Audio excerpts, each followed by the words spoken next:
Si tu es fan de la trilogie de Spider-Man de Tom Holland et aussi de la série Daredevil de Netflix, tu es dans la bonne vidéo parce que je vais te partager la dernière rumeur concernant le futur film de Spider-Man 4. Et aussi, on va essayer de théoriser l'histoire de ce futur film. Bienvenue à Marvel Geeks. Vous savez, la semaine dernière, Tom Holland a fait des déclarations concernant le futur film de Spider-Man 4. Il a dit qu'il est ouvert à faire une autre trilogie, une série de 3 films de Spider-Man, seulement si l'histoire correspond bien au personnage. Donc, on voit déjà que Tom Holland, il est vraiment attaché au personnage de Peter Parker et Spider-Man dans le MCU et il souhaite que l'histoire de ce personnage continue et qu'il se développe encore de mieux en mieux. Bien sûr, je pense que ce qu'il a dit concerne aussi les films de Sony ou de le Spider-Verse de Sony. Par exemple, c'est ce qu'on a vu avec Venom, Morbius, c'est ce qu'on a vu dans les bandes annonces des Kraven. Donc, je pense que Tom Holland dit attention, je suis prêt à faire une autre trilogie, mais vous me donnez un bon film, pas comme les autres films qu'on a vus de le Spider-Verse de Sony, parce que vraiment, on peut dire que voilà, l'univers que Sony commence à faire, voilà, il commence à faire petit à petit, mais il est pas top. Il est pas top. Donc, c'est bien pour ça. Tom Holland, il va mettre la barre haute. Donc, voilà, il est ouvert. Donc, on sait que sûrement Sony prépare avec Marvel une autre trilogie de Spider-Man. Qu'est-ce qu'on peut maintenant savoir de plus concernant ce film? Le fait, c'est que il y a quelques jours, on a eu la rumeur que Marvel et Sony Entertainment, ils sont en train de chercher un nouveau réalisateur. Vous savez, le réalisateur de la ancienne trilogie de Spider-Man de Tom Holland qui vient de finir avec Spider-Man No Way Home, c'était John Watts. Voilà, c'est le réalisateur. Et apparemment, Sony et Marvel, ils envisagent l'option de changer de réalisateur et prendre comme réalisateur Drew Goddard. C'est qui?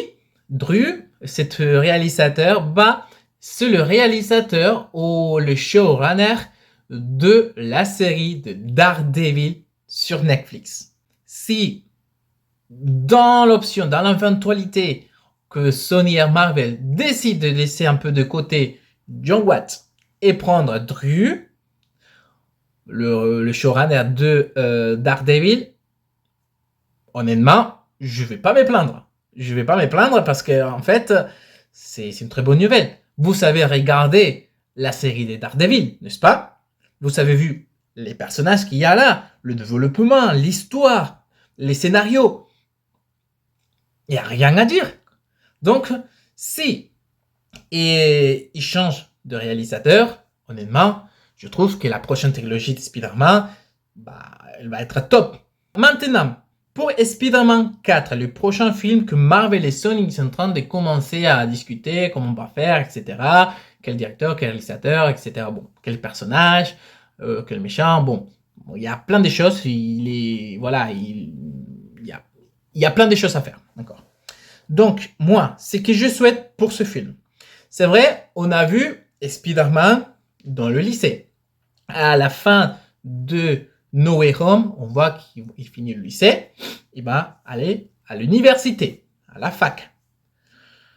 Donc là, j'attends un Spider-Man beaucoup plus mature, un Spider-Man new-yorkais, voilà, qui essaye de, voilà, vivre sa vie de façon indépendante, en cherchant son boulot, peut-être avec les Daily Bugle, ou peut-être aussi en aidant un Dr. Connors, faire un stage chez Dr. Connors, peut-être dans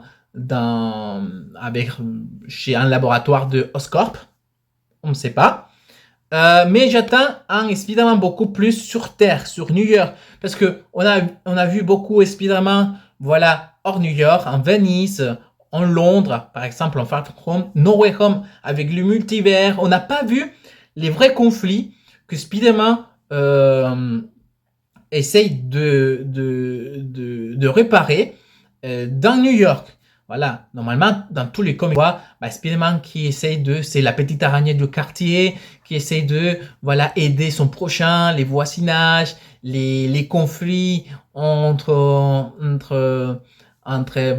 vilains, par exemple à Kingpin, pourquoi pas voir Kingpin et son organisation qu'il essaie de se mettre, de dissoudre cette organisation. Voilà, un peu Spider-Man comme on le voit dans les vidéos-jeux. En espèce comme ça, vous savez, je sais pas si vous avez joué à ça, dans Spider-Man 1 ou 2 ou Miles Morales, une espèce de ce genre de film, et qu'on puisse voir des méchants comme Kingpin, pourquoi pas, ou des méchants plus concernant New York, vu que, par exemple, si au final les réalisateurs c'est le même showrunner que Daredevil, pourquoi pas mettre Daredevil ou un des méchants de Daredevil. Hein, on va voir bientôt les séries aussi de Echo. Donc, pour moi, on devrait d'avoir un Spider-Man beaucoup plus new-yorkais.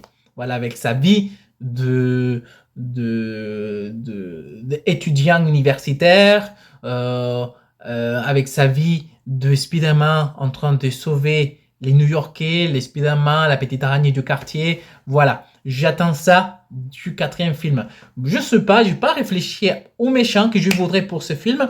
Je n'ai pas réfléchi complètement à l'histoire, mais je veux quelque chose de plus terrénal, sur Terre.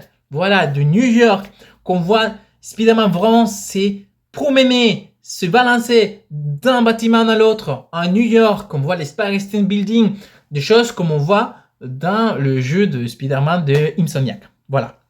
J'attends ça avec une vraie histoire, avec un Peter Parker beaucoup plus mature il a pris vraiment dès les derniers films. La mort de Tante May, le fait d'avoir côtoyé Tony Stark qui maintenant il a pris beaucoup de lui, en expliquant beaucoup de débrouillard qui essaye toujours de résoudre avec son intellect.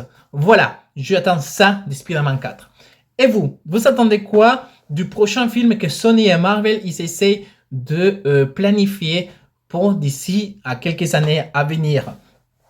Dites-moi dans la boîte à commentaires. N'hésitez pas à vous abonner, ça m'encourage beaucoup pour continuer à faire des vidéos comme ça. Et surtout, si vous avez aimé cette vidéo, un pouce ou deux, pourquoi pas. Allez les geeks, je vous dis à bientôt dans une autre vidéo.